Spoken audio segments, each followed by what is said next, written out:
नमस्कार, NB news देख रहे हैं आप और मैं हूं आपके साथ मुस्कान। स्वागत है आप सभी का एनबी न्यूज के स्पेशल बुलेटिन में। बात कोरोना की करेंगे। कोरोना के खिलाफ जारी वैक्सीनेशन का काम अब जोरों पर है, लेकिन महामारी के लगातार आते नए वेरिएंट्स ने लोगों की मुश्किलें बढ़ा दी है। क्या वैक्सीन इन वेरिएंट्स पर असरदार है? इस बीच रूसी वैक्सीन स्पुतनिक वी की निर्माता कंपनी ने एक बड़ा दावा किया है। उनका कहना है कि यह वैक्सीन डेल्टा वेरिएंट के खिलाफ करीब 90% प्रभावी है।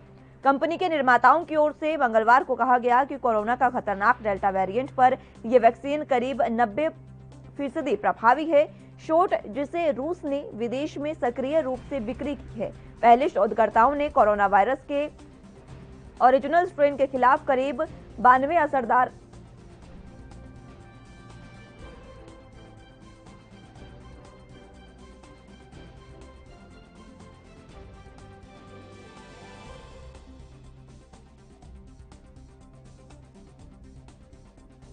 रिपोर्ट के आधार पर बताया गया कि मॉस्को के गामालिया इंस्टीट्यूट के उपनिदेशक डेनिस लोगुनोव ने, जिन्होंने स्पुतनिक वी विकसित की थी, उन्होंने बताया है कि डेल्टा वेरिएंट की प्रभावकारिता आंकड़ों की गणना डिजिटल मेडिकल और वैक्सीन रिकॉर्ड के आधार पर की गई थी।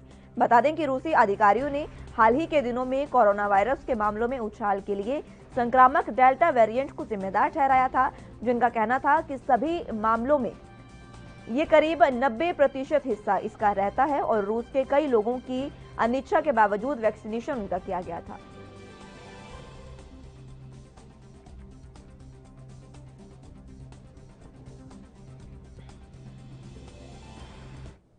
अमेरिकी कंपनी मॉडर्ना की कोरोना वैक्सीन के आपात इस्तेमाल के लिए अब उन्हें मंजूरी मिल गई है और ये मंजूरी डीसीजीआई ने दी है। सिप्ला अब इस वैक्सीन का आयात भारत में कर सकेगी। सूत्रों ने इस बात की पुष्टि की है। कोविशील्ड, कोवैक्सीन और स्पुतनिक वी के बाद अब मॉडर्ना चौथी वैक्सीन है जिसे भारत में मंजूरी मिली है। मुंबई स्थित फार्मा कंपनी सिप्ला ने भी मॉडर्ना वैक्सीन के इंपोर्ट और मार्केट अथॉराइजेशन के लिए मंजूरी मांगी थी, जिसे डीसीजीआई ने मंजूर कर लिया है। बता दें कि डीसीजीआई ने 1 जून को ही विदेशी वैक्सीन के लिए नियमों में ढील दी थी। डीसीजीआई ने बताया था कि अगर किसी वैक्सीन को अमेरिका, यूरोप, यूके, जापान या डब्ल्यूएचओ से मंजूरी मिल चुकी है तो उसे भारत में ब्रीजिंग ट्रायल करने की जरूरत नहीं होगी।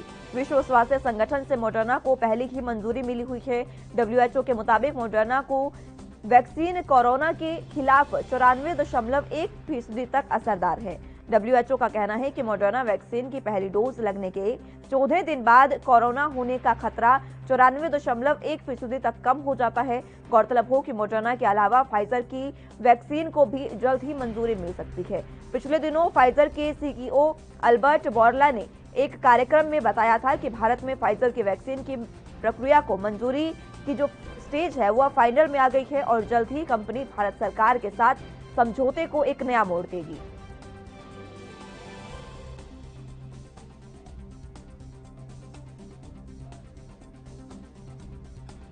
तो कोरोना के खिलाफ जिस तरीके से अभियान देश में जारी है, लगातार वैक्सीनेशन ड्राइव चल रहा है। 5.5 महीने से ज्यादा इस ड्राइव को हो गए हैं, लेकिन हमारा वैक्सीनेशन जो पूरी ओर से नहीं हो पाया है, उसका सबसे बड़ा कारण वैक्सीन की कमी बताया जा रहा है।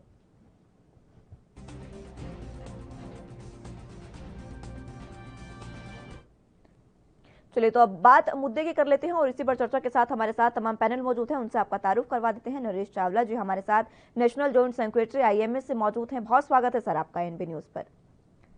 सर, सब पॉलिटिकल एक्सपर्ट के तौर पर हमारे साथ अरोड़ा साहब जुड़ चुके हैं। बहुत स्वागत है सर आपका भी। सर, सबसे पहले मैं आप ही के पास आना चाहूंगी डॉक्टर साहब, जिस तरीके का ये मामला है अब कि मॉडर्ना को एक बार फिर से जो मंजूरी है वो मिल गई है डीसीजीआई से, क्या ये वैक्सीन डेल्टा प्लस पर जो वायरस अभी चल रहा है, संक्रमण जो है, क्या उस पर ये प्रभावी होगी?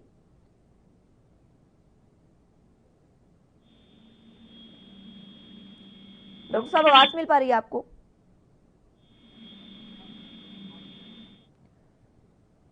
सर, आवाज मिल पा रही है आपको? चलिए, आवाज उन तक नहीं जा पा रही है।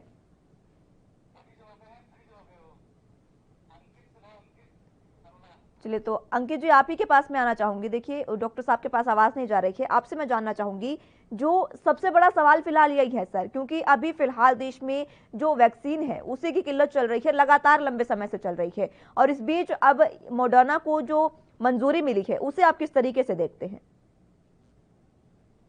अच्छा फैसला है और मैं इस फैसले का बहुत ही सम्मान करता हूँ। जी। बट वैक्सीन के साथ साथ जो सबसे इम्पोर्टेंट चीज है, जो हर प्रत्येक नागरिक को ध्यान देने की आवश्यकता है, वो अपने आप को सुरक्षित रखना और प्रिकॉशनरी स्टेप लेना। देखिए, ये वैक्सीन जो है कितनी कारगर है, ये आने वाले समय पे और ज्यादा अच्छे तरीके से पता लग पाएगा। बिकॉज हम सबको पता है कि वैक्सीन का अपना एक फेज होता है, जिसके बाद उसकी जो अकम्प्लिशमेंट है, जो उसका जो इम्पैक्ट है, उसका एनालिसिस कर सकते हैं। वो 1 साल, 2 साल, 3 साल डाउन द लाइन के लिए। बट अभी बिकॉज वैक्सीन का उत्पादन उस स्तर पे नहीं हो पा रहा है, हर वो आखिरी इंसान तक वैक्सीन उपलब्ध नहीं हो पा रही है, और जहां उपलब्ध है वहां लोग इसको लगाने के लिए कारगर नहीं है। नो डाउट भारत सरकार ने बहुत ही अच्छा ऑर्गेनाइज सिस्टम से इसका डिस्ट्रीब्यूशन सिस्टम बनाया है और ये हर मुकाम तक पहुंचने के लिए सक्षम है। But in terms of effectiveness, हर देश के में जो लगने वाली वैक्सीन है, उनका इम्यूनिटी जोन भी अलग है, उनका इम्पैक्ट एनालिसिस भी अलग है। और अब इस मॉडर्ना वैक्सीन का जो अप्रूवल दिया गया है, मे बी एक इमरजेंसी तौर पे दिया गया, तो ये एक बहुत ही सराहनीय कदम है, इसका मैं बहुत सम्मान करता हूँ। बट मेरा आज भी अनुरोध है कि प्रत्येक व्यक्ति से कि अपनी सुरक्षा और अपने प्रिकॉशन स्टेप्स आपको खुद ही लेने पड़ेंगे, बिल्कुल, सो दैट कि आप एटलीस्ट इस महामारी के ट्रैप में फंस ना पाए। बिल्कुल। बाकी डॉक्टर नरेश चावला एक बहुत माने जाने डॉक्टर हैं जी, वो आपको उनका इसका टेक्निकल एनालिसिस वो अच्छे से बताएंगे। जी, जुड़ गए हैं हमारे साथ एक बार फिर से चावला जी।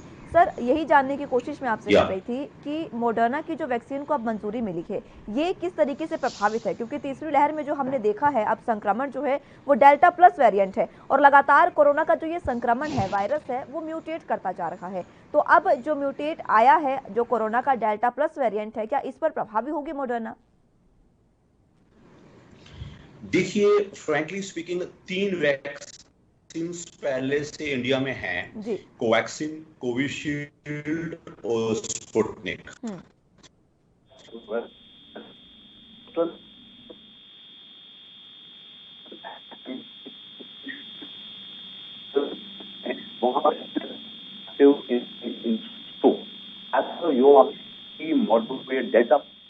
Provision मिली है, it has not landed in India as yet, it will take some newest एंट्रेंट है इस पे, इसकी और इस पे कितनी कारगर होगी ये कहना मुश्किल होगा, बट एसओ एज जितनी वेस्टर्न वर्ल्ड में इफेक्टिव है, it should be a very effective vaccine on delta plus also, because the long term studies की भी होनी बाकी हैं, सब वैक्सीन की हैं, बट ये सारी वैक्सीन जितनी भी हैं, ये सारी की सारी इमरजेंसी अप्रूवल में है। इमरजेंसी अप्रूवल का मतलब इनको कहा गया है भाई, जबकि ये पेंडेमिक टाइम चल रहा है, तो इसको कि जल्दी से जल्दी एक्ट करें, और ताकि ना हो कि it will be less effective और more effective, it will be at least as effective as the existing vaccines. So आने वाले कुछ हफ्तों में या महीनों में हमारा रेपर्टोयर बहुत बढ़ने वाला है। We will have even Pfizer भी यहाँ वैक्सीन आएगी जरूर, तो एक नोवावैक्स है वो भी आने वाली है, वो एक जाइडस की वैक्सीन वो भी आने वाली है। People will have lot of choice, but मेरा आपके जन जनार्दन को, आपके चैनल के थ्रू जनता को एक ही निर्देश, आपको जो वैक्सीन लगे ये ना लगवा लो। हमें भी पेशेंट्स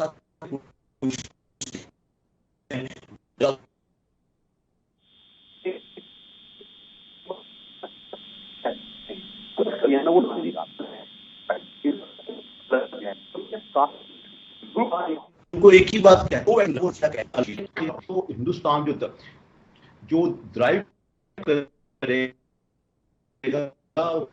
वो ड्राइव करेगा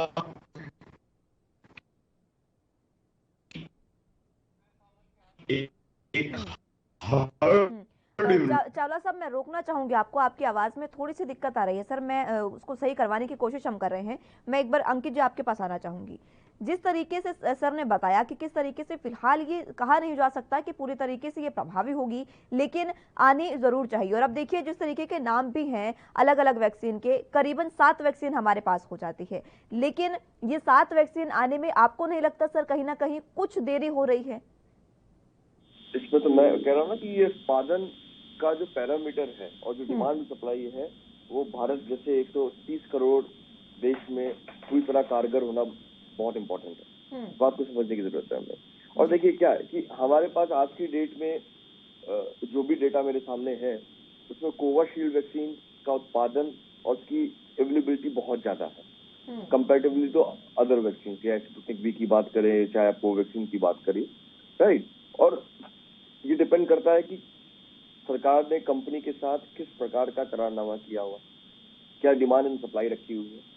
बट ये बात तो सत्य है कि जैसा सरकार ने दावा किया है कि दिसंबर तक सभी व्यक्तियों को ये वैक्सीन लग जाएगी, और सरकार इसके लिए हर मुमकिन प्रयास कर रही है। अपने हायरार्किकल सिस्टम से लेके इंफ्रास्ट्रक्चर को बहुत मजबूत कर रही है और बहुत ही रोबस्ट तरीके से कर रही है। हमें इस बात का स्वागत करना चाहिए, बस इसलिए हमें लोगों को प्रेरणा देनी चाहिए। जी अंकित जी, इस बात का सम्मान हम इस तरीके से भी कर सकते हैं कि अभी हाल ही में जो आंकड़े सामने आए हैं, ब्रिटेन और अमेरिका में जिस तरीके से बहुत पहले ही वैक्सीनेशन शुरू हो चुका था, लेकिन भारत ने भले ही काफी देर से किया हो, लेकिन उसके बावजूद भी वहां से कहीं ज्यादा वैक्सीनेशन हमारे देश में हुआ है। मुस्कान जी, मैं आपकी बात सहमति रखता हूँ, और इस बात को देखिए समझने की आवश्यकता अगेन कि अगर हम को वैक्सीन के लिए खुद भी अवेयर होना पड़ेगा। बहुत से ऐसे रूरल एरियाज हैं जहाँ वैक्सीन को लेके अफवाहें फैलाई जा रही है।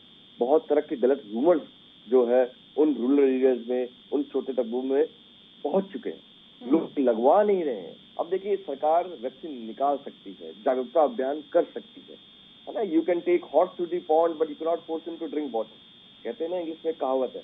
तो वो उसके लिए आपको खुद वॉलंटियर करना पड़ेगा उस वैक्सीन को आपको एडमिनिस्ट्रेट करने के लिए। तो मेरा सभी लोगों से निवेदन है कि जैसी भी वैक्सीन आ रही हैं उनकी कारगरता तभी लॉन्च की जा रही है, तभी उसको हिंदुस्तान में एडमिनिस्टर की जा रही है, और तभी जब सारे पैरामीटर से वो संपूर्ण तरीके से जो है पास हो जाता है। तो किसी भी तरह की वैक्सीन को लगाने के लिए सरकार की तरफ से जो भी एलिजिबिलिटी आती है उसका स्वागत करिए और उस पर विश्वास कर आप आगे बढ़िए, क्योंकि जान है तो जहां है। बिल्कुल बिल्कुल। और देखिए अंकित जी, ये बातें भी सही है, क्योंकि जिस तरीके से हमने वैक्सीनेशन किया है पूरे देश में, भले ही चाहे वो केंद्र की सरकार हो, बीजेपी हो, कांग्रेस हो, आम आदमी पार्टी, कोई भी सरकार हो, सभी सरकारों ने जो यहाँ पर तालमेल की जो एक अच्छा उन्होंने एग्जाम्पल सेट किया है, एक एग्जाम्पल के तौर पर उन्होंने दिखा दिया है कि हम कुछ भी कर सकते हैं, भले ही हम देरी से शुरू करें, लेकिन बावजूद इसके कहीं ना कहीं चीजें ऐसी भी रही जिसमें राजनीति भी होती रही। उसके लिए आप क्या कहेंगे सर? देखिए मुस्कान जी, मुद्दों की राजनीतिकरण करना ये राजनेताओं का काम, और ये हमेशा चाहे सरकार कोई भी रहे, सत्ता में रहे, विपक्ष में रहे, ये राजनीतिकरण करना तो ये एक टूल है उनके लिए, तभी ये सत्ता और ये कुर्सी उनकी बनी रहेगी। तो जब भी मौका मिलता है तो विपक्ष कोशिश करता है कैसे रूलिंग पार्टी, पर जब रूलिंग पार्टी को मौका मिलता है तो वो सप्रेस करने की कोशिश करती है। पर इस बात को समझने की जरूरत है कि जनता जागरूक है। अभी जनता 2000 या 1947 वाली नहीं है। ये जनता वो है जो जानती है, समझती है, बूझती है और फिर न्याय करती है। बिल्कुल। तो इसलिए राजनेताओं को अपनी इंटेलेक्ट को उस तरीके से, प्रभावी तरीके से देश में जनता के सामने जो है कारगर रखना पड़ेगा, तभी ये जनादेश उनको आने वाले समय पे मिलेगा। बिल्कुल बिल्कुल। डॉक्टर बहुत चावला हमारे भारी साथ चुनाव एक बार उत्तर फिर प्रदेश से का आ रहा है हमारा। जी जुड़ गए हैं अंकित जी। डॉक्टर चावला एक बार फिर से जुड़ चुके हैं। चावला साहब, मैं आपके पास एक बार फिर से आना चाहूंगी, उस समय आपकी आवाज सर सही से नहीं आ पा रही थी। देखिए जिस तरीके की अब हमारे पास, आपने तमाम जो दवाइयों का नाम लिया, मेडिसिन का नाम लिया, 7 वैक्सीन हमारे देश में उपलब्ध होगी एक समय में। क्या इन 7 वैक्सीन के आने के बाद कयास लगाए जा सकते हैं कि वैक्सीनेशन में और ज्यादा तेजी होगी और हम और जल्दी जो आंकड़ा रखा है, जो तारीख बताई है कि दिसंबर के एंड तक कर लिया जाएगा सरकार द्वारा वैक्सीनेशन, क्या उससे पहले किया जा सकता है सर?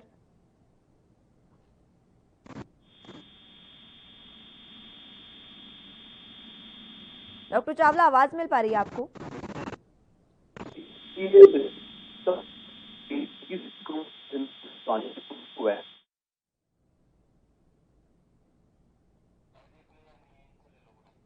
चलिए, डॉक्टर चावला की आवाज़ सही से नहीं आ पा रही है सर। जो तकनीकी कमियां हैं उनको दूर करने की कोशिश की जाएगी। मैं आपके पास एक बार फिर से आऊंगी सर। अंकित जी, आपके पास मैं एक बार फिर से इसी सवाल के साथ आना चाहूंगी। क्या लगता है सर, 7 दवाइयां हो चुकी हैं हमारे देश में, थोड़े समय में आ जाएंगी, कुछ है और कुछ आ जाएंगी, लेकिन क्या वाकई दिसंबर से पहले भी वैक्सीनेशन का काम पूरा किया जा सकता? और ये होना भी चाहिए, किया जा सकता है तो अलग बात है, ये होना भी चाहिए, क्योंकि तीसरी लहर का देखिए वैज्ञानिकों ने चेता दिया है, वो लहर कभी भी आ सकती है। अगर उससे पहले हम वैक्सीनेट नहीं हो पाए तो संक्रमण और ज्यादा बढ़ेगा और स्थिति बद से बदतर हो जाएगी। देखिए, इम्प्रोवाइजेशन की लिमिट कहते हैं स्काई इज द लिमिट। अब डेल्टा 3 आने वाला नहीं, आ चुका है। बिल्कुल। संक्रमण की जो प्रक्रिया है वो बहुत तेजी से फैल रही है, बट हमें इससे डरने की आवश्यकता नहीं है, हमें इससे लड़ने की आवश्यकता है। और लड़ हम तभी सकते हैं जब अपने घर पे बैठे हैं, बिल्कुल, जब हम इसका पूरा प्रिकॉशन लें। कहा ना, ये कोरोना एक ऐसी जंग है, एक ऐसी रेस है जिसको हम रुक के जीत सकते हैं। ये पहली इतिहास की ऐसी रेस है जिसमें हम लोग रुक के इस रेस को जीत सकते हैं। बिल्कुल। तो इस बात को समझने की जरूरत है कि सरकार अपनी प्रोडोलॉजी, अपनी मेथोडोलॉजी जो है बहुत संपूर्ण और कारगर तरीके से उतार चुकी है। मैं अभी यूपी में ही देख रहा था जिस तरह से डिस्ट्रीब्यूशन सिस्टम बनाया जा रहा है, कि कैसे सीएमओ तक और सीएमओ से जनता तक वैक्सीन पहुंचे। जो डिलीवरी सिस्टम बनाया गया, अभी मैं उसका खाका जो है स्ट्रक्चर पढ़ ही रहा था। तो अगर सरकार ने जिस तरह से नीतियां बनाई हुई है उसको पूरी तरह संपूर्ण नियत के साथ उतारा जाए तो दिसंबर से पहले पहले वैक्सीन हर आम आदमी तक पहुंच पाएगी। बिल्कुल, और ये जरूरी भी है सर। बिल्कुल, डॉक्टर और चावला इसके लिए हमारे आम साथ आदमी को खुद आगे आने पड़ा है। जी जी बिल्कुल। डॉक्टर चावला एक बार फिर से जुड़ चुके हैं। चावला साहब, आवाज मिल पा रही है आपको? हाँ, बिल्कुल मिल पा रही है जी सर, मैं माफी चाहूंगी, तकनीकी कमियों की वजह से आवाज नहीं आ पा रही थी आप तक। सर, एक बार फिर से मैं आपसे यही जानना चाहूंगी, 7 वैक्सीन हमारे पास है सर, कौन सी वैक्सीन कितनी प्रभावी हो सकती है, और जो आने वाली वैक्सीन अभी कुछ समय में मौजूद होंगी उनके प्रभाव क्या हो सकते हैं? क्या वाकई तीसरी लहर से इन वैक्सीन के थ्रू बचा जा सकता है? 100% बचा जा सकता है। देखिए, 3 वैक्सीन पहले से मौजूद हैं और कोविशील्ड, कोवैक्सिन और स्पुतनिक, ये अपने आप में काफी अच्छी हैं। जो वेस्टर्न वर्ल्ड की 2 वैक्सीन हैं, फाइजर और मॉडर्ना को अप्रूवल मिल गया, लेकिन अभी इंडिया में लैंड करने में उसको समय लगेगा। और प्लस नोवावैक्स भी और प्लस कैडिना जो कि हमारी होममेड है वो भी। तो उसको अगर हम ध्यान से देखें तो वी विल हैव 7 वैक्सीन, और वो शायद मैं उम्मीद करता हूँ महीने डेढ़ में अवेलेबल हो जाएंगे। लेकिन इनका फायदा तभी है जब हम एक बहुत अच्छी herd immunity, that would mean 75 crore Indians till the month of September October, and जो टारगेट नेशनल गवर्नमेंट ने दिया है till 31 of December, almost 94 crore adult Indians, यानी कि जो 18 साल से ऊपर है, उनको लग जाना चाहिए। तो अगर इतना हो गया तो मुझे उम्मीद है, हालांकि डर कई जगह पे कई लोगों ने और कई रिसर्चर्स ने अलग अलग डरी हैं। किसी ने कह दिया कि जैसे हमारी डॉक्टर गुलेरिया ने कह दिया था 8 हफ्ते में आने वाली है, फिर किसी ने कहा शायद अक्टूबर तक आने वाली है, तो एक हमारे सीनियर वर्कर ने एनके अरोड़ा जी ने कहा कि ये शायद फरवरी में आएगी। But perhaps no one can be to sure, because ये वायरस का बिहेवियर बहुत ही अलग किस्म का होता है। वायरस कितना म्यूटेट करता है, कैसे करता है, वो हमारे हाथ में नहीं है, लेकिन जो हमारे हाथ में है वो है हमारा बचाव। वो बचाव कहता है कि आप वैक्सीनेशन अच्छा लगवाइएगा। इसके अलावा जो मैं आपकी चैनल पे बार बार कहता रहा हूँ, कोरोना एप्रोप्रिएट बिहेवियर। जैसे जैसे लॉकडाउन खुल रहे हैं तो हमने देखा है कि जैसे कोई कैदी बिहेव करता है ना, कि खुल गया, लॉकडाउन खुल गया तो मैं सब कुछ कर लूँ। उसमें पार्क में जाना, मॉल्स में जाना, प्लस अपने जो मैरिज फंक्शंस हैं, सोशल फंक्शन है, वो सब करना। तो मेरा इन सबको एक ही आग्रह है, जैसे कई देशों ने ये जीवन शैली अपना ली है जिससे कि फायदा होता है, जिसमें आप बाहर तो निकलिए अगर आपको निकलना चाहिए। First principle is do not set out of your home if you do not need to doctor Chawla, देखिए ये एक ऐसा दुश्मन है हमारा, अगर ये सामने होता तो हम इस पर वार कर सकते थे, लेकिन ये एक अप्रत्यक्ष दुश्मन है जिससे ना हम देख सकते हैं ना हम महसूस कर सकते हैं, वो सीधे तौर पर हमें प्रभाव दे रहा है। इससे बचने के लिए और क्या कुछ जो कोरोना के बिहेवियर हो सकते हैं, जिस तरीके से तमाम गाइडलाइन लोग फॉलो कर रहे हैं, लेकिन कहीं ना कहीं देखिए जो लापरवाही फिलहाल लोगों की भी सामने आ रही है। हम हर बार सरकार पर सवाल उठाते हैं, लेकिन कहीं ना कहीं लोग भी इस समय लापरवाह होते जा रहे हैं। जिस तरीके से लॉकडाउन खुला है, आपने भी जिक्र किया, लोग पार्क में जा रहे हैं, लोग घूमने जा रहे हैं, और यही लापरवाही कहीं ना कहीं आगे एक बड़ी मुसीबत ला सकती है। चार में अगर थोड़ा सा हल्का सा लोग अपनी जीवन स्टाइल को बदलें, जीवन शैली को बदलें, लाइफ स्टाइल को बदलें, तो मैंने देखा है बदला तो लोगों ने है, इसमें कोई शक नहीं है। लेकिन लोगों को लॉकडाउन फटीग हो जाता है। जो आदमी 1.5-2 महीने घर के अंदर 4 दीवारी में बंद होता है, वो सोचता है मैं थोड़ा बाहर निकले, तो उनका मतलब एक ही आ गए है, वो तभी बाहर निकले जब बहुत ज्यादा जरूरी है। प्लस बच्चों को भी घर के अंदर रखो, अभी पार्क वगैरह अलाउ ना किए जाएं। तीसरा कि जब भी निकलिए आप हमेशा मास्क के साथ निकलेगा, प्रेफरेबली डबल मास्क के साथ। और तीसरा सोशल डिस्टेंसिंग, जिसमें ये भी है अगर आपको कहीं मार्केट में आप जा भी रहे हैं तो दूसरों से आप 2 मीटर दूर रहें। प्लस भीड़ में कभी शामिल ना हो। किसी किस्म की बड़ी गैदरिंग जो एकदम लास्ट ईयर शुरू हो गई थी, बड़ी गैदरिंग, ह्यूज गैदरिंग, वो पॉलिटिकल भी शुरू हो गई थी, सोशल भी शुरू हो गई थी, रिलीजियस भी शुरू हो गई थी, उसका अभी रिस्क ना लिया जाए। जहां तक मैं समझता हूँ 2010 में स्पेनिश फ्लू निकला था, जो पहला पेंडेमिक था इस कोरोना पेंडेमिक से पहले, वो ऑलमोस्ट 2.5 साल चलेगा। लेकिन इतना मैं दावे से कोई भी कुछ नहीं कर सकता। दीज आर ऑल शोध होता है और स्टडीज होती हैं, वो एपिडेमियोलॉजिकल स्टडीज होती हैं, वो ऑन गोइंग होती हैं, चलती रहती हैं। तभी आपको पता लगा होगा कि हम एक चीज कुछ कहते हैं कि हमें उस बात को उसका खंडन करना पड़ जाता है। क्यों? क्योंकि स्टडीज बदलती रहती हैं। तो लोगों को इस मामले में बहुत ही डायनेमिकली कोऑपरेट करना पड़ेगा। मेरे विचार में अभी शायद कोरोना का पेंडेमिक का कुछ महीने या 1-आधा साल लग सकता है, और उसके बाद भी हमारे देश में क्योंकि जनता बहुत ज्यादा है, लोगों का बिहेवियर अलग किस्म का होता है, उसके बाद ये पेंडेमिक से थोड़ा एंडेमिक बन के रह जाएगा। पेंडेमिक का होता है जो कई महाद्वीपों में हो रहा होता है, एंडेमिक जैसे हमारे देश में इन्फ्लुएंजा पहले था या फ्लू जिसको हम कहते थे, वो छुटपुट होता रहेगा, उससे बहुत ज्यादा नुकसान नहीं होता है। अभी तो वो है जो एकदम तेजी से जो केस होते हैं, वैसा नहीं होना चाहिए। हमें बचाव इस किस्म का करना है कि जो ये लहर आना चाहती है या आ सकती है, इसको हम वार्ड ऑफ करें। क्योंकि अगर ये आएगी तो जैसा कि बच्चों और प्रेग्नेंट वुमेन को कहा जा रहा है, ओल्ड एज के लोग, डॉक्टर चावला आपकी इन्हीं बातों पर देखिए बहुत ही बेहतरीन तरीके से आपने समझाया, और आपकी इन्हीं बातों पर अंकित जी भी काफी सराहना पेश कर रहे हैं। अंकित साहब। मुस्कान जी, मैं आपकी इस बात से सहमति रखता हूँ। डॉक्टर नरेश चावला एक बहुत ही सम्मानित डॉक्टर हैं और मैं उनका भी बड़ा सम्मान करता हूँ, और उनकी विचारों का भी बहुत तहे दिल से जो है मैं सम्मान करता हूं कि उन्होंने इतनी अच्छी बात कही कि बचाव बहुत जरूरी है। बिल्कुल। शोध चलता रहेगा, स्टडी चलती रहेगी, उसके उपरांत ऑब्जर्वेशंस आते रहेंगे। हो सकते हैं जो एनालिसिस पहले किए गए हो वो आने वाले समय में चेंजेस हो जाए। और ये बात डॉक्टर चावला की बहुत अच्छी कही उन्होंने कि वेरिएंट का फैलना और संक्रमण जो है वो हमारे हाथ में नहीं है। वेरिएंट अपने से मल्टीप्लाई इस तरीके से होता है कि जिसका आकलन करना बहुत ही अनसर्टन है।